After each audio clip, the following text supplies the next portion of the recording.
Good morning! I'm Global Marketing Director Rochelle Angel Cayabyab from Legazpi City, Bicol. So, welcome to my YouTube channel. So, anong pag-uusapan natin today? So, nung nag-accountant pa ako, madali lang sa akin yun kasi alam ko kung ano yung gagawin. But here in Lifestyles, when I decided to build my team, nangapa din ako. Ano na ba sabi ko yung dapat ginagawa kapag regional director ka na, executive director ka na, and of course, na naging elite leader na. So, nagkaroon ako ng linaw because may job description na nilabas ng Lifestyles, especially under the umbrella of GMD Peng Mendoza. So, na-excite ako. Sabi ko, career na talaga ang pagiging network builder here in Lifestyles.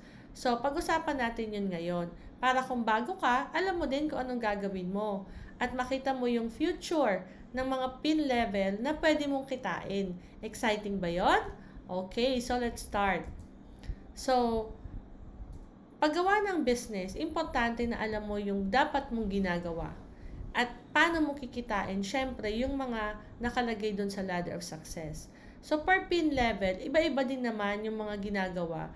And ang maganda doon, this time, nakasulat na talaga siya at susundin mo na lang. This is your guide to GMD ship. O, diba? So, naalala nyo to, the ladder of success? So, as a direct distributor, you can earn 20 to 40,000 a month. Pag nagpa-promote ka as regional director, you can earn 40 to 75,000 and so on and so forth hanggang maging global marketing director ka.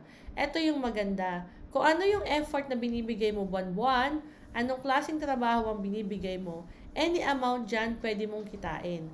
Kumbaga, hindi siya fixed at nakadepende sa sipag and effort mo. Di ba maganda yon? Fair? So, ang job description, it is a list of skills na kailangan mong ma-master na sa ganun kumita ka according to the ladder of success. Kasi, kahit naman na-promote ka na to that pin level, kung wala kang skills na na-develop within you, na ia-apply mo sa pang-araw-araw mong ginagawa, hindi mo din kikitain yung amount sa ladder of success. So, the surest way para kitain mo yung mga nasa ladder is i-run mo talaga yung promotion mo. Okay? So, habang binibuild mo yung team mo, ma-promote ka, mapopromote din yung mga distributors mo, so doon lumalaki yung organization. So, pag bago ka as direct distributor, kakasali mo pa lang, pwede kang kumita as much as 40,000 a month. Yes, pwede mong kitain yan. Paano? So, number 1, kailangan marunong ka magbukas at mag-navigate sa loob ng personal business center mo or your PBC. So, dapat alam mo yan, paano mo yan gagamitin at your advantage. And kailangan alam mo din i-set up and gamitin yung My Intrasite mo. Meron ka niyan sa loob ng PBC mo. And kailangan para makakuha ka ng marami pang mga leads or prospect, mag-set up ka ng sarili mong Facebook page. 'Di ba? Lahat naman tayo ngayon may Facebook na. And para matutunan mo kung paano mag-improve or mag-deliver ng iyong blockbuster story, i-record mo siya through a video. Kasi mas maganda, mas exciting, mas brief, and clear ang iyong blockbuster story, mas marami kang clients na ma-attract.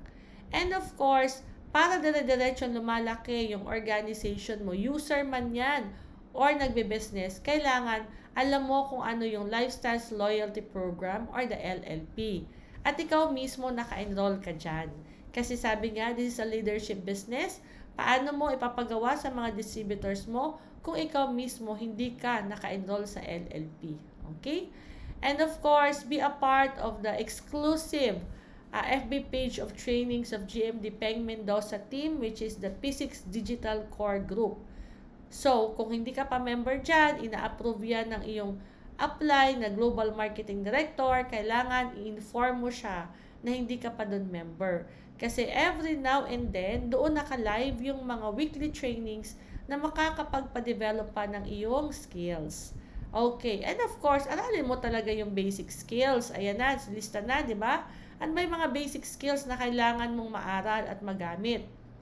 Prospecting, setting appointment, presentation, handling rejection, okay? And meeting after meeting. 'Di ba? Nakikita nyo yan na ginagawa pag may presentation sa office. Follow up, edification or the Batman and Robin in our term, and of course, closing and promoting events. Kumbaga sa pagluluto, yan, maraming skills, di ba, yung pagluluto. Yan, isa-isa mo din yan inaaral at ina-apply. So, alam mo, kahit ano na yung maging pin level mo dito, kailangan ginagawa mo yan lahat. Kasi, one day, pag hindi mo na ginagawa yan, ikaw mismo masasabi mo na parang theoretical na lang yung sinasabi mo. Hindi mo na siya nagagamit in actual life. Di ba? So, yan yung personal, yan yung ng direct distributor. So, meron pa, kailangan din consistent ka, makipagkumustahan sa mga kakilala mo, with or without reply. So, gamitin mo na yung FB Messenger. At least 10 a day will do. Yes, marami kanyang kakilala na FB friends mo, pero hindi na kayo nakakapag-usap. Ano ba ibig sabihin na exposure or engagement? Makikipagkumustahan ka lang. Lumanding or hindi lumanding sa lifestyles na topic, okay lang din. At least you build the right connection, di ba?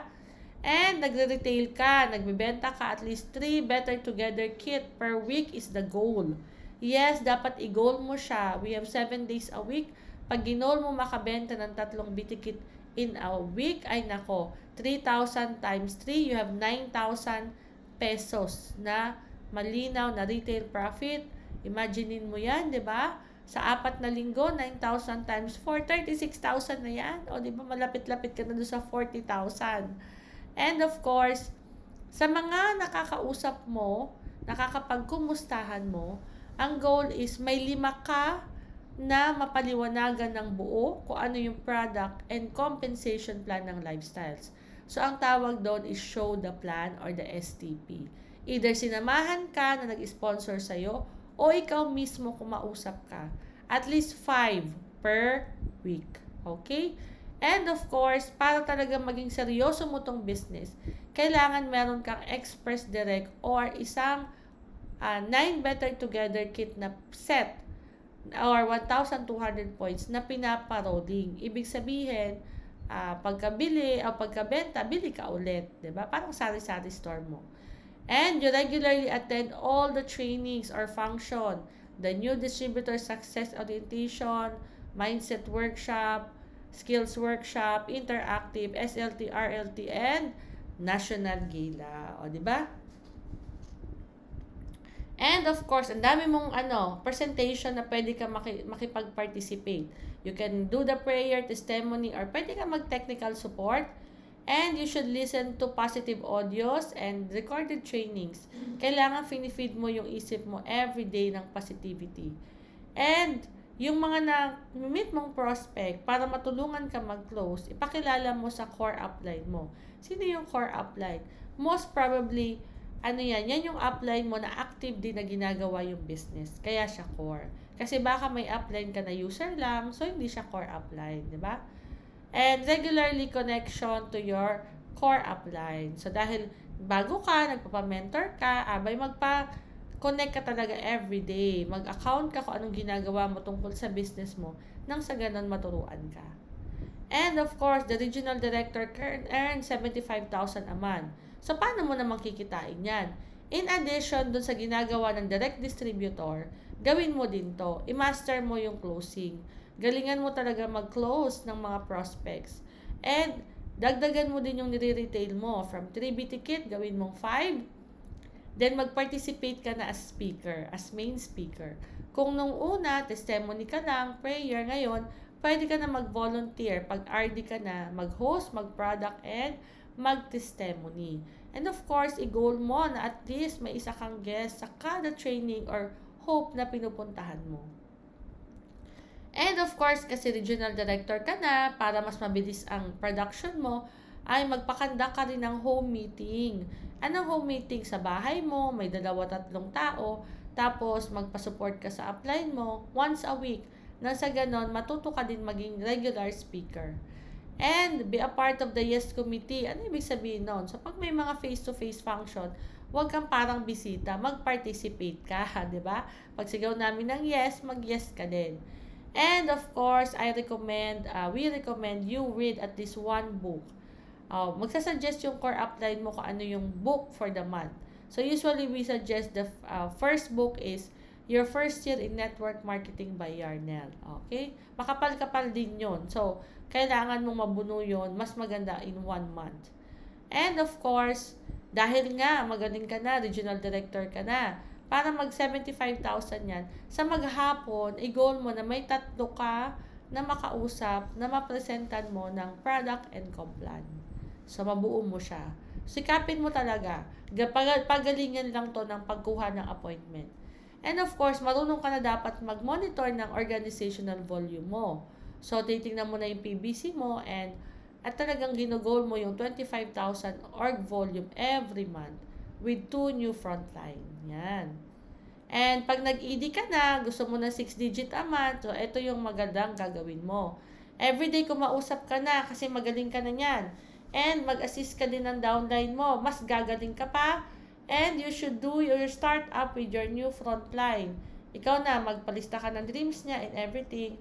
And mag-dream build ka din ng mga downlines mo. And of course, mag-conduct ka ng Hope and DSO workshop. And of course, lagi kang may guest. You should have at least one Hope face-to-face with projector ka na or via Zoom. And you should have your weekly skills workshop with downlines. Diba? Ang galing. Talagang career mo na yan. Ang goal mo, magkaroon ka ng 6 legs in every trainings. And of course, pag dire-diretso mo ginawa yan, lahat ng downline mo, iniisip mo di ma-promote as ED, at nag-initiate ka na ng mga meetings before and after every activity, and minamonitor mo na din yung dami ng tao mo sa mga main event like SLT, RLT, and iba pa. Diba? Padamihan ng tao to sa mga event. You should have minimum of 6 legs per month, diba? Ginugol mo na yun na makompleto mo yung 6 legs mo. And you read 1 book per month. Plus, tinitingnan mo yung volume mo, dapat mag 50,000 a month. With 1 power leg. Pag ginawa mo yan, makikita mo, ang kita mo close to 100 to 200,000 per month. Depende na yan sa sipag mo at dedication mo. Tingnan mo ha, hindi ka pa nag-global marketing director, 6-digit a month ka na. Kasi talagang ginagawa mo yung business. So for now, ito muna ituturo ko sa inyo up to executive director. Kasi pagbaguhan ka, kailangan matutunan mo talaga muna yung mga basic. So when you climb the next ladder, NMD, IMD, and GMD, ibang level of leadership naman yon. So I hope you learned today. That's all and good morning!